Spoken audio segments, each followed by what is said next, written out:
Okay, last topic was a quick review of Newton's laws of motion, the three laws of motion. But the thing that we didn't really talk about last time was one of the important forces that is often present when you have moving objects, or even objects that are at rest, and that is friction, the force of friction. So first we'll talk a little bit about exactly what friction is and how we calculate it. Then we'll take a look at some examples, again from old public exams, that deal with having to calculate friction and problems that relate to that. The only difference this time is very similar to what we did last time, except now there's a force opposing the motion that we call friction. Again, we're not going to look at any inclined planes yet. We're going to save that for the next section. Topic 7 and Topic 8, we'll do inclined planes without friction and inclined planes with friction. But like I said, first of all, let's talk about exactly what friction is. The force of friction that's acting on an object, and friction, by the way, is really, by definition, it's a force that opposes motion. And it's generally caused by two surfaces rubbing against each other.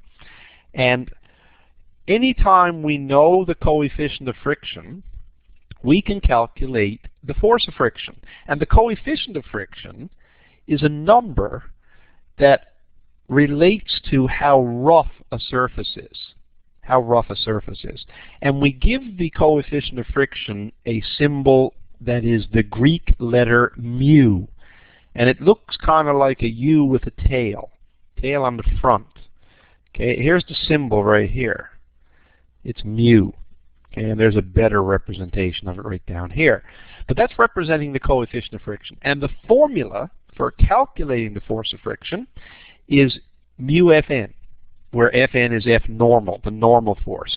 And we talked a little about that in the last section. We said the normal force is a force that's a reaction to the force of the object pushing down against the surface. The surface pushes back up with a force called the normal force. Now, when you're doing these, you got to be careful, because the normal force, remember, is not always equal to force of gravity, because the normal force and the force of gravity are not always the only two forces acting vertically. So sometimes it's equal, other times it's not. You almost need to draw a free body diagram often to tell. Okay, that's the only sure way to tell. So friction has two types, two main types. There's static friction and kinetic friction. And static friction, just the word static tells you what it really means. It's the friction that tends to keep an object stopped, static, at rest. Okay, and as soon as an object starts to move, there's no more static friction. It changes into a different type that we call kinetic friction. Is friction that is opposing the motion of a moving object. Okay, so essentially static friction must be overcome in order for an object to begin to move. Kinetic friction has to be overcome if the object is going to continue to move. Now, you may have noticed, just from past experience, that it's harder to make an object move initially than it is to keep it moving.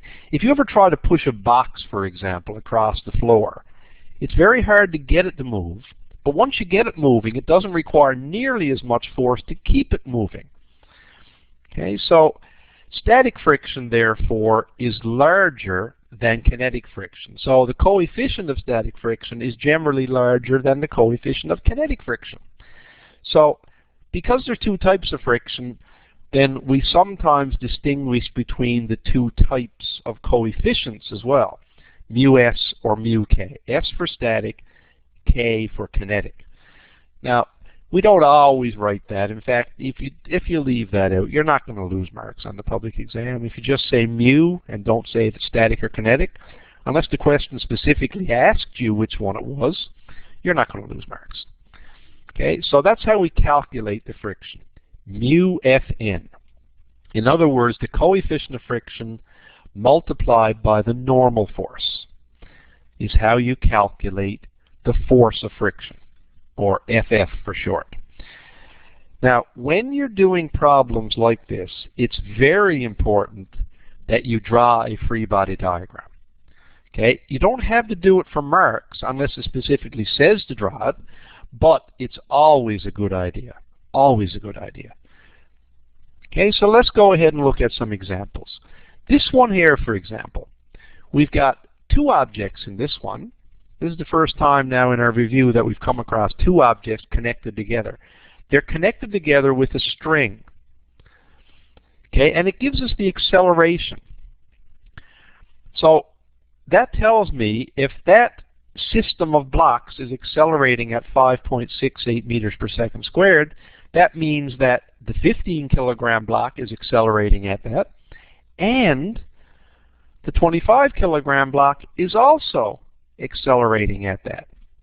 Now there is friction here. Now there's actually two ways to do this problem. There's two ways to do it. I'm going to show you both. I'm going to show you both ways. First of all, you have to pick which object we're going to use, because if we want to find the tension, we have to isolate one of these two objects. So I'm going to do it first by isolating this one, then I'm going to redo it by isolating this one. And you can decide which one you think is easier. So the first thing we should really do is draw a free body diagram. I'm just going to draw it right on here, and I'm going to draw the arrows in red so they stand out a bit better. There's one force, that's the normal force. There's the force of gravity pointing down that way. There's the tension pulling this way. And there's the force of friction pulling back that way. Those are the four forces acting on that object. Now you'll notice that Fn and Fg are the only two forces that are vertical. So that tells me that Fn does equal Fg for this one. It does equal Fg. All right? Which means that because friction is equal to mu Fn, then I could just write it like this. I can say if Fn is equal to Fg, then it's mg. So I can just say mu mg. Okay, that works out nice. In most of these, you're not going to have an applied force, so it's generally not too difficult to deal with. Generally not too bad. Anyway, what I need to do now is I need to write what's called an Fnet statement for the 15 kilogram object.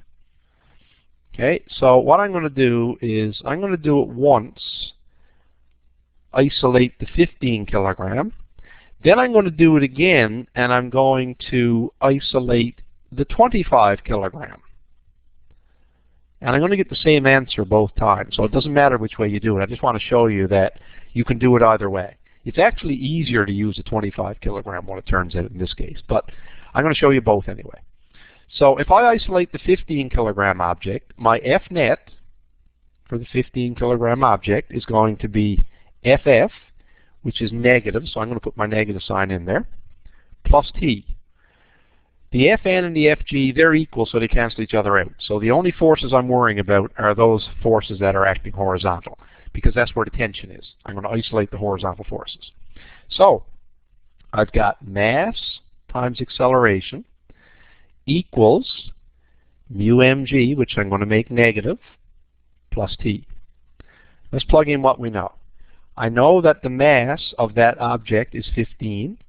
The acceleration is 5.68. That was given.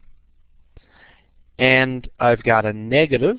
Coefficient is 0.12, 0.12, times 15 times 9.8 plus T. Plus T. T is the tension. That's what we're trying to find. So we simplify this by multiplying, so that's 85.2. This is negative 17.64 plus T. That gives me an answer of 102.8, which rounds off to 103. So there's one possible answer. That's one way to do it. The other way to do it is to isolate the 25 kilogram mass, which is this guy here. This one has two forces acting on it as well. I've got force of gravity pulling down, and I've got tension pulling up. Tension is always where the string is attached. So I can do the same thing. If I isolate this one, I can again say, and let's just kind of separate it here, F net for the second object would be tension plus Fg. Now, when you're dealing with these where there's two different directions of motion, you got to be careful with your signs. Now, I always tend to tell my students to think of everything in terms of left or right. Think of everything in terms of left or right. So if we stretch this system out in a straight line, so everything is moving left to right, then that 25 kilogram block, because it's moving down, if I stretched everything out in a straight line, it would actually be moving to the right. Okay, I'd actually rotate this guy up here, and he'd actually, instead of being pulling down, it will pull to the right. That's what I always tell my students, and I find that that tends to be a little less confusing. So anyway, mass times acceleration equals t plus Fg. But it's actually a negative t this time, because the tension is actually to the left. Yes, it's up the way it's drawn there now, but if I move that box up here and drew it again, and the string coming out here, so everything was in a straight line, then the force of gravity would be this way, and the tension would be that way, wouldn't it? Okay, so sometimes that makes it easier to understand. You may find it easier to just use the up-down. It doesn't matter, as long as you're consistent. As long as you're consistent. So let's plug in our numbers. We've got 25 times 9.8 equals negative t plus, I've got, oh no, sorry, wrong acceleration there. That's not 9.8. That should be 5.68. 5.68. And Fg over here is 25 times 9.8. Now if we work that out, we will get, again, 103. Same answer. Same exact answer. So it's still two ways of doing the exact same problem. Whichever one you choose doesn't matter. We have enough information to solve it using either object. Some people find it easier to use the horizontal one. Some people prefer to use the other one because there's no friction. Totally up to you. Let's try another one. This is one of those level 3 questions again. This is a level 3 question. Okay, this one is a little bit challenging, but not bad, not bad. What makes this most challenging is there's no numbers. There's all symbols. There's a 30-degree angle there, but that's kind of irrelevant for the question anyway. The first thing you got to remember here is that because there's an applied force here, we can't say Fn equals Fg. It's actually Fg minus Fy again, because there's a vertical force in addition to those Fn and Fg forces. So I have to say Fg minus Fy. Because Fn plus Fy equals Fg, right? Forces up equal forces down, remember. Because that Fy, he's right here. There's your Fy, the y component of that force. Now, so that means that Fg is mass times gravity, and I'm using an uppercase M because that's what was there, minus Fy is F sine theta. So there's your expression for Fn. Now, what that means is that now we want to find this. We want to find an expression for that. Well, let me write an Fnet statement for this object. Fnet for this particular object is equal to Ff, and that's a negative Ff because it's opposite direction to the left, plus the x component of my applied force. That's the only force going this way, right? That's Fx. Now, but the important thing here is these two words. Look, constant speed. And you remember what that means. That means there's no net force. So that tells me then that my frictional force and my x component are actually equal. They're actually equal to each other. All right? And that's what makes this fairly straightforward now. So FF, remember, is mu Fn. Mu Fn. And Fx is going to be F cosine theta. I'm going to divide both sides by Fn, because I want to get the coefficient of friction all by itself. So what that leaves me with is this. Mu equals F cosine theta on the top.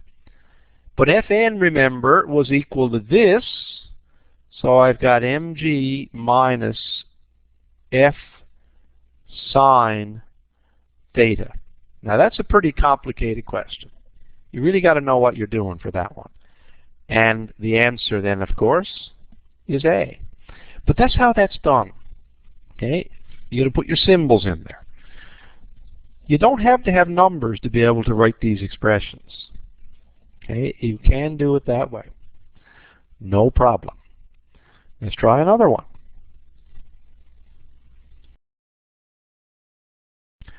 So we got another object on a table, and again, it's moving that way. This time we want to know the acceleration of that system.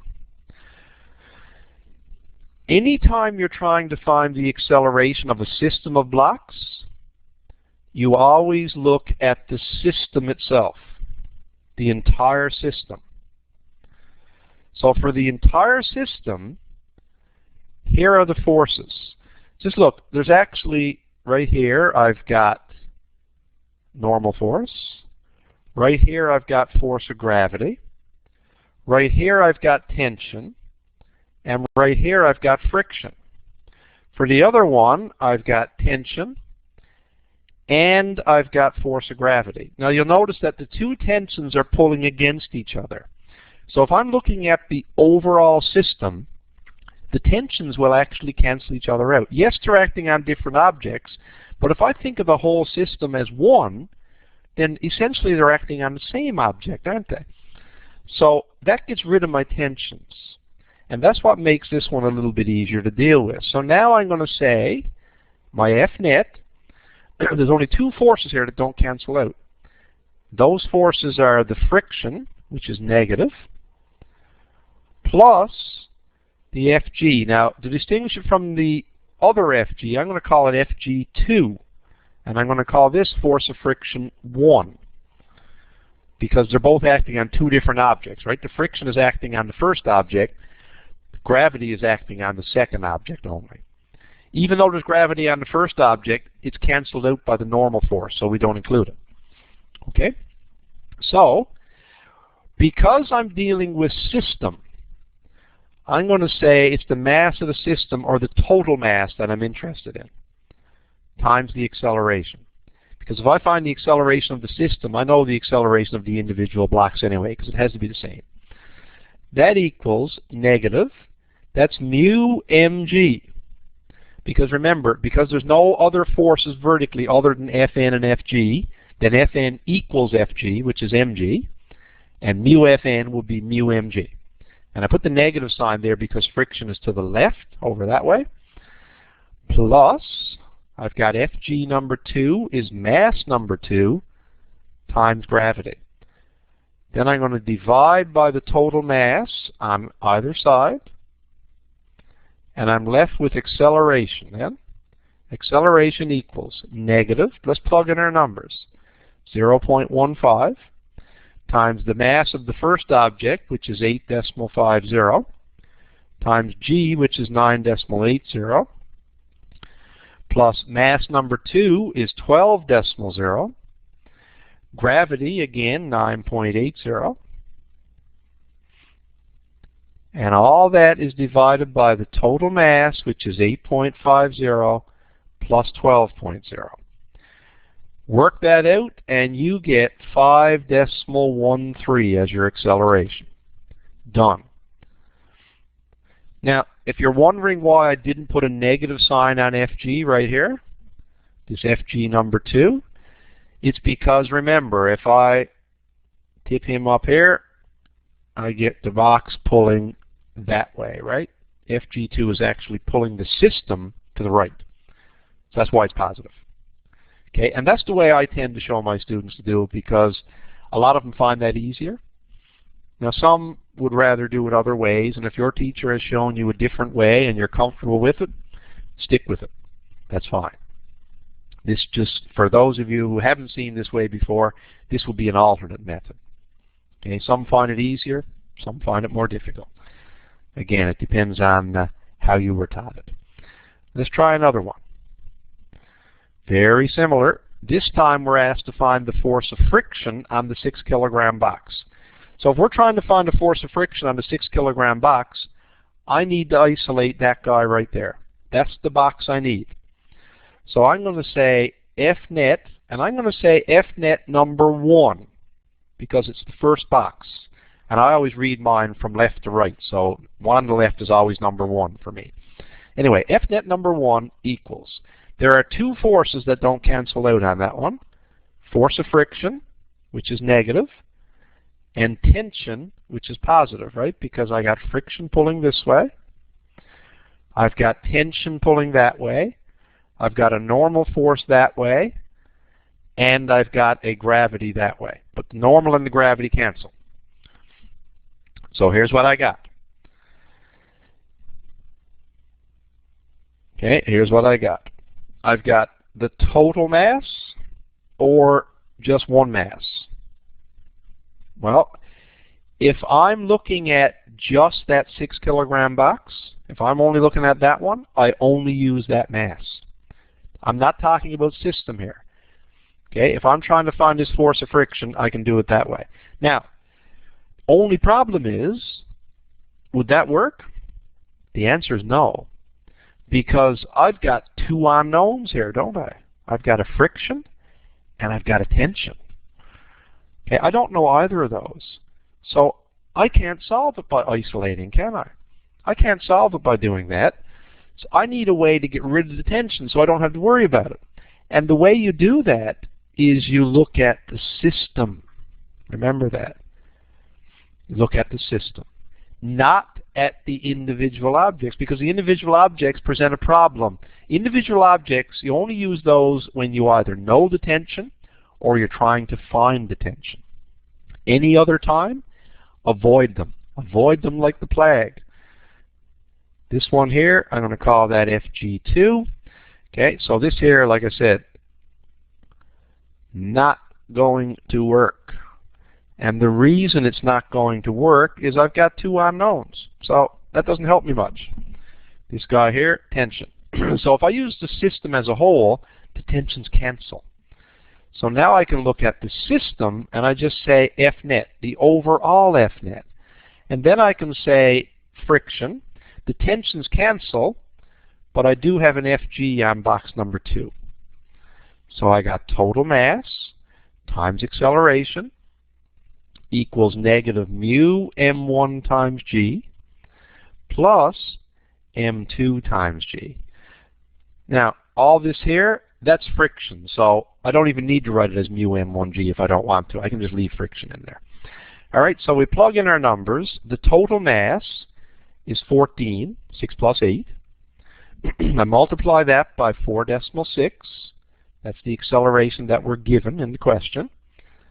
Okay, this force of friction I'll just leave. Mass number 2 is 8. G is 9.80.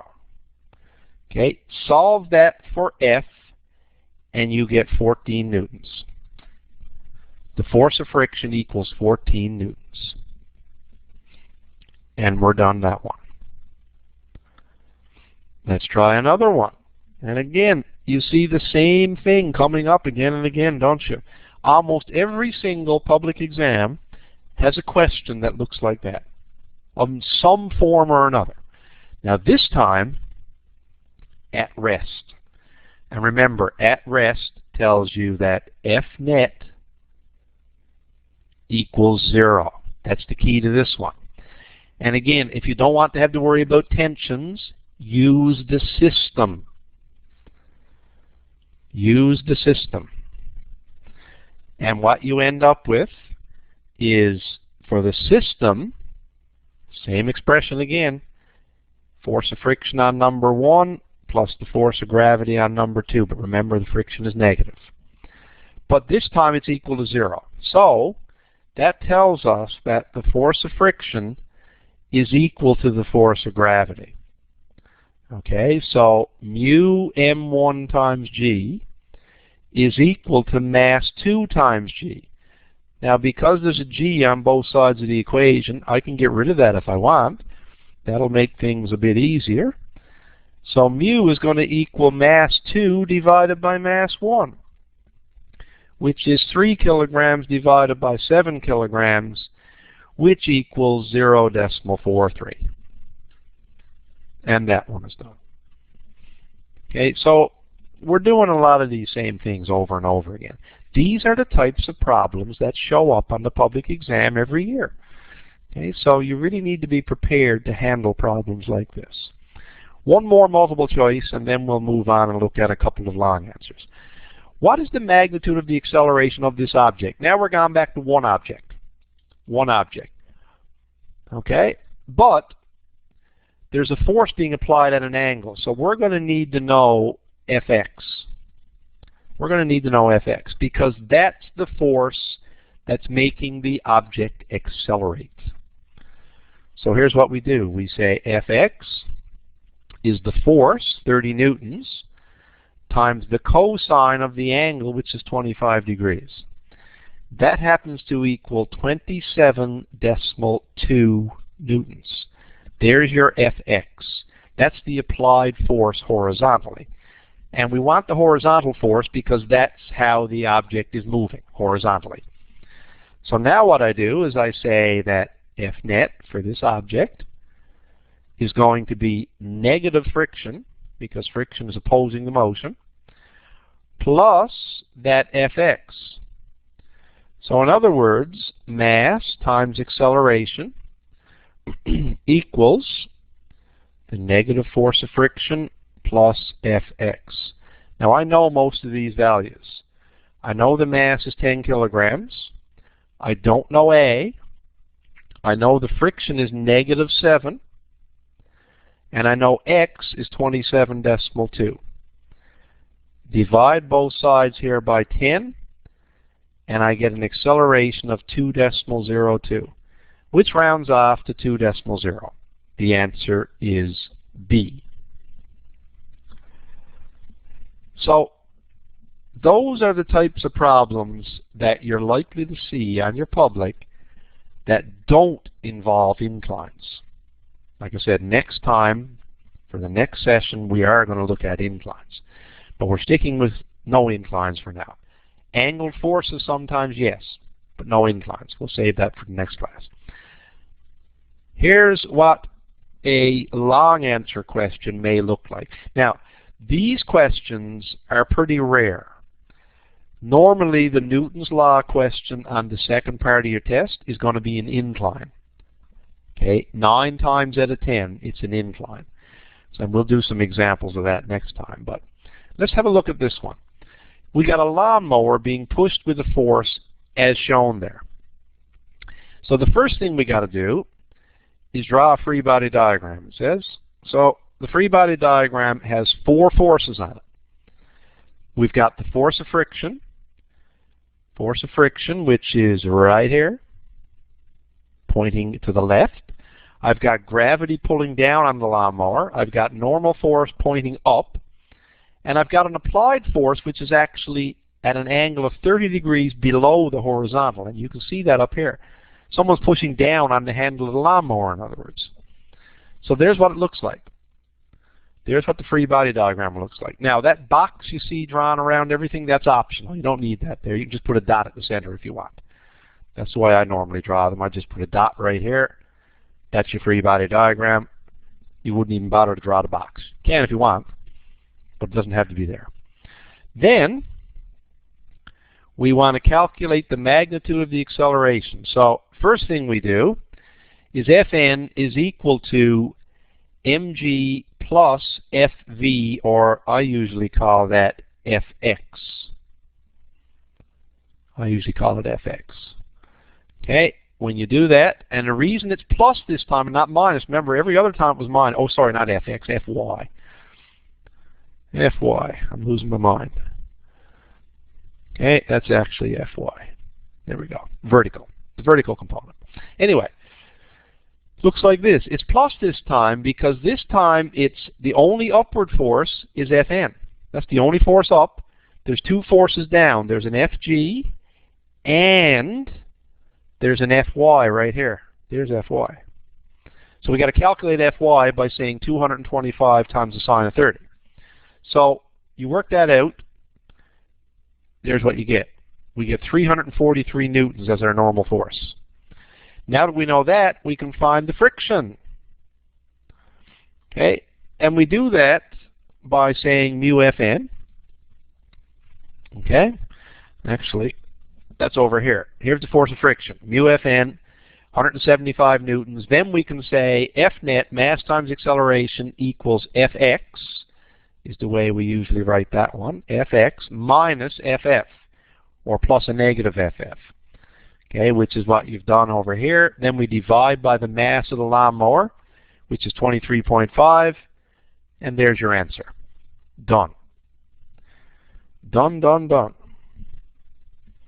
Okay, so not too bad. Now, like I said, that type of problem, that's rare on the physics public. Very rare.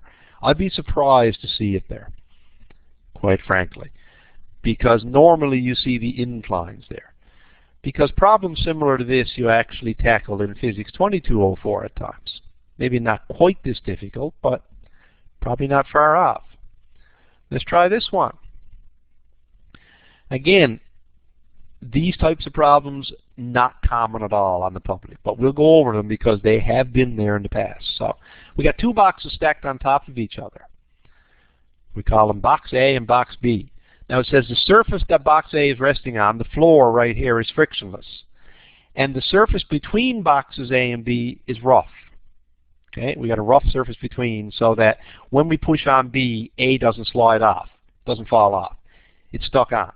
Because the surfaces are rough, they kind of stick together a bit. So box A doesn't slide on box B when we apply a force of 149 newtons at the bottom here. We want to know the coefficient of friction between the two boxes. So here's the way we do it. Here's the way we do it.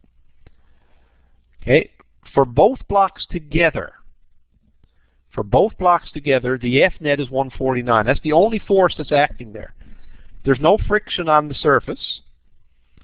So we can just say mass times acceleration is F net. So acceleration is 149 divided by 59 kilograms, the total mass of both blocks together.